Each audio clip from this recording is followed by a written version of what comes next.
And, as many know, I just, like, on my social media page here, I just did, like, a whole breakdown of pretty much to try to, like, simplify, to the undiscerning about, this concept of Eli and then, and the Bible and how that ties into, like, present day times and everything. And, but with this recording, I wanted to add emphasis on one aspect, and it's race. Like, initially, race, it was not supposed to be, like, as big a deal as, it had been amplified to be. It's just like plants, man. Like, say if plants somehow had ingested the juice from the knowledge, the tree of knowledge, from good or evil and all, would they judge each other based on what type of blooms,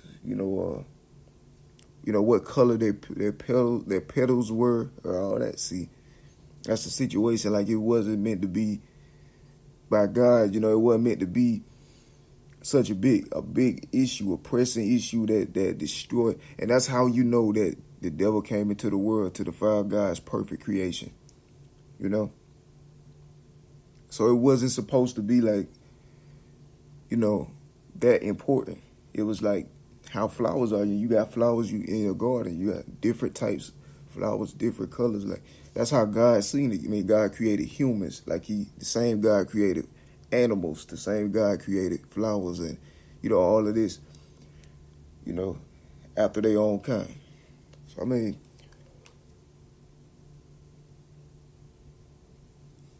it was all for the good.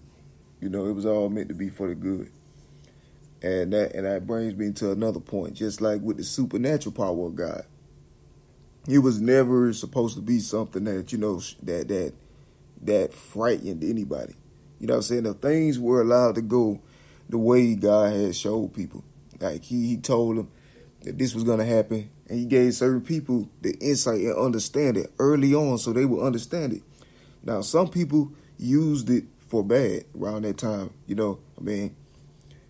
long time ago, but some people, like, God definitely had, informed some, and he informed them in like I had told people, like, I recordings back, it was pretty much as like a good thing, like a celebratory thing, God had been, it was the prophecy, like it was supposed to be a good thing, but he knew that the devil was in the earth, spiritual warfare. He knew the devil was in the earth in advance. So that's why the Bible was where he knew these things were going to happen, at that point in time in history. And it all followed suit, just like the Bible said. Because God had already knew, since the devil was in the earth, he would never let this first idea of restoration that he wanted, he knew that was not going to work. And the devil was in the earth. And then, like, people, all of it ties perfectly in sync, man. Like, even people can see my own testimony in my life, man. They can see the attack I've been under. You got these, witches and people from strange, people from other places, like, well, still in, in the borders, but from, like, thousands of miles away. They trying to preserve the image of, images of beasts and devils and, false, gods and, they were trying to preserve this image of people that had absolutely nothing to do with the purposes of God. After, it was just in a way, just all in a nutshell, the devil was in the earth and interfered to defy the purpose of God, which he do every century, every generation. The same thing happened. Even God wait for a lot of generations. A lot of generations passed, and, God made promises. He always keep his promises. He never lied, And his, that's how they can hear this. That's how this recording is possible right now, because of the faithfulness of God. And that's the situation. So, and even my last recording, I had clarified it. But, yeah, everything really self-evident, we're not in the we like millions of acts, you feel me, past those stages, of, debate and all that. Like, even some persecutors, I sat there and watched them witness thousands of times the power of God, and then they even admitted that, yes, this is true, You know, so I mean, it's like for them to change. You know, like it's crazy. Like it wouldn't make it don't matter. You know, that's just significant of the devil being in the world. But yeah, the power of God was not supposed to be something that people feared. You know, if things were allowed to go the way God had wanted or intended it, then it would have been like normal. You know, they'll know that it would have been a better place. I know me personally and what I'm capable of, like as far as like in my literary talent and things, I know 100% like the impact that I had made for good, like good, positive, impact I could have had on the world would have been far more expensive, like far more, because I know, what I can do, and through literature.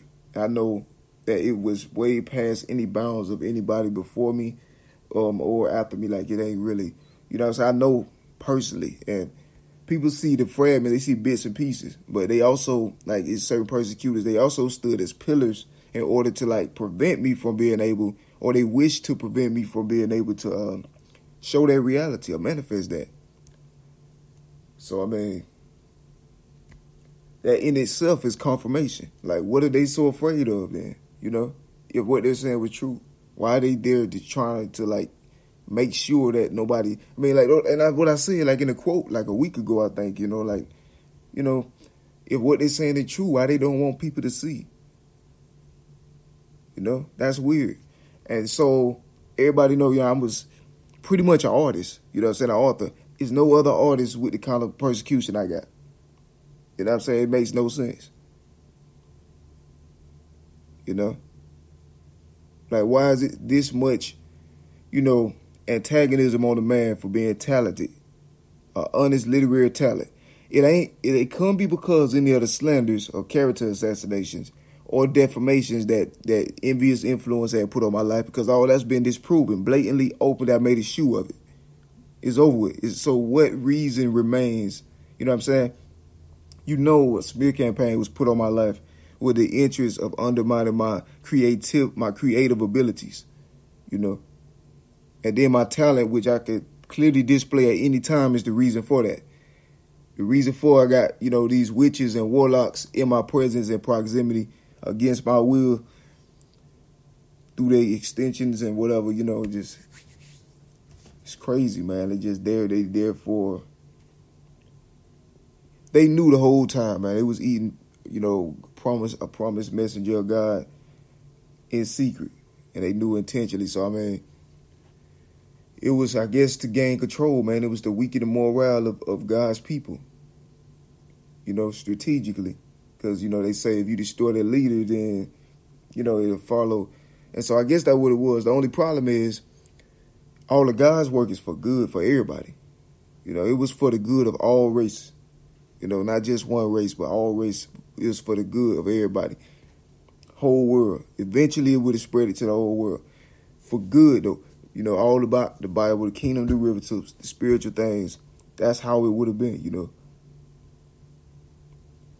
And so, I mean,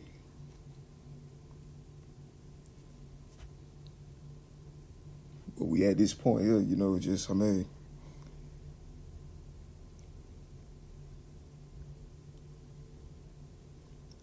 focus still on God. Always.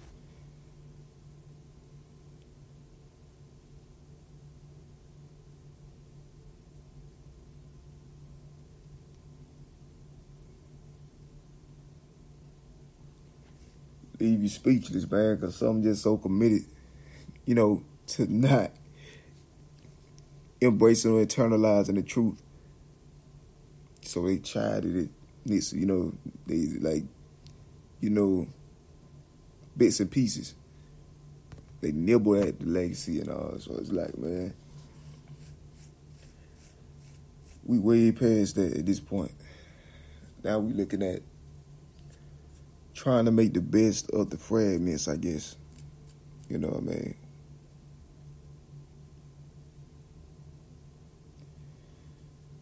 Yeah. I mean, I talk to God, they make it seem like that's a bad thing. I communicate with God. That used to be good. Okay, God manifests himself when God, And God interacts with humanity, mankind. He has that right. He created humans. Like, why he can't interact with those that love him? And so they know through faith, that's how to please God. Please him, he manifests himself to them in numerous ways. He created the whole earth and everything that got to do with it, except evil and things. So it's like he should be able to interact with the world, at will.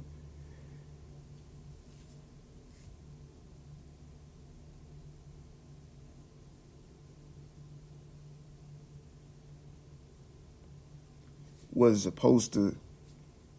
was supposed to be something that just was normal and it was synonymous with, God is the master. Like, God is the master, the Alpha, Omega, 100% the top, the highest, intellectual.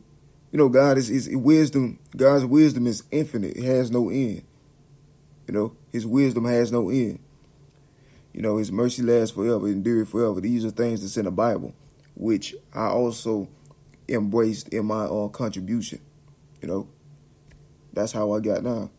So, and it's weird because you see the illogical, nature of like some persecution. Because like, people could say, okay, I could say God's mercy endured. Well, for one, all the Bible could say God's mercy endured forever. Then, influential figure could say, I don't know, at some point, they could say, let's say, they could say,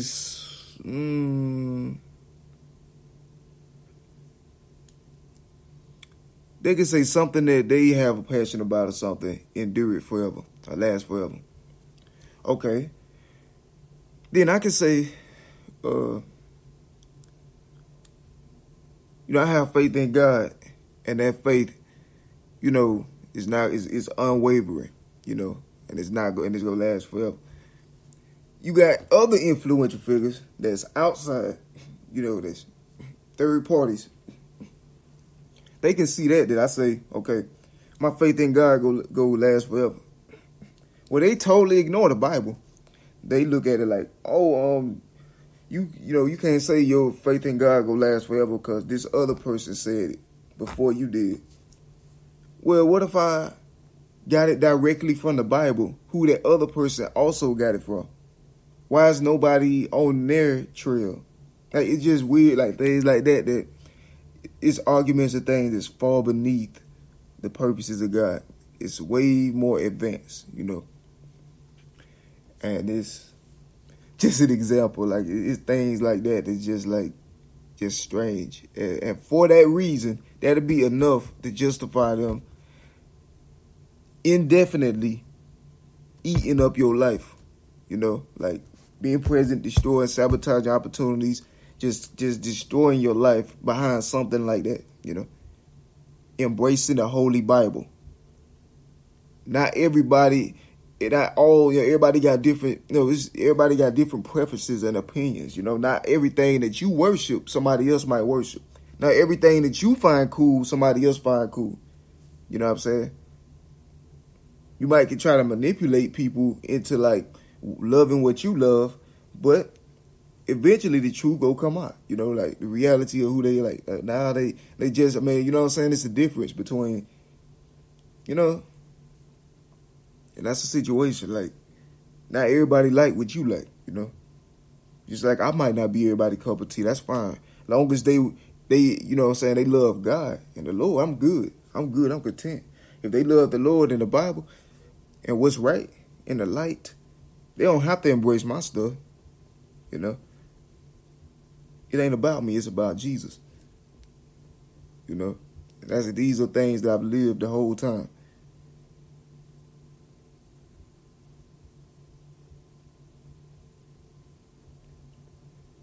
And this is reality.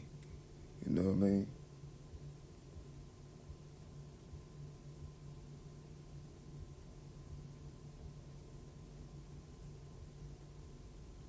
Lord worthy to be praised.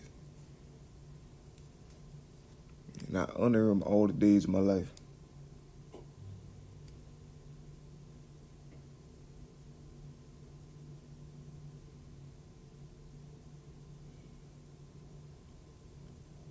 Most definitely.